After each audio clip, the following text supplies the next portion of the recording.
igsoon, kung doon na po kay kabus nga espiritu, makita na to ang pananawon sa ekonomiya sa Dios mga igsoon.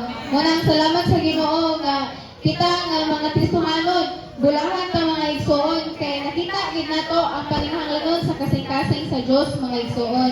Nakita nato ang tingwa sa iyang kasing-kasing. Munang adlaw-adlaw mga igsoon, kinahanglan nga i-allow nato ang Dios nga maka-establishar sa iyang gingharian dinhi sa atong sulod. Kay kung maka-establishar ang Dios sa iyang gingharian dinhi sa atong sulod, mahimo din magamit niya ang tanang kahiladman sa atong bahin mga igsoon. At tibuok natong pagkatawa ang atong espiritu makabati gyud sa unsay gibati sa kasing-kasing sa atong Ginoo. Kay kung wala pod ang iyang gingharian na establishar sa atong espiritu, wala po tayo pagbati day mga igsoon sa kabuol sa kasing-kasing sa Diyos sa kahimtang sa kalibutan karon. Munang praise the Lord mga igsoon. Doon na ginagtatay pananawon sa gingharian sa atong Ginoo mga igsoon.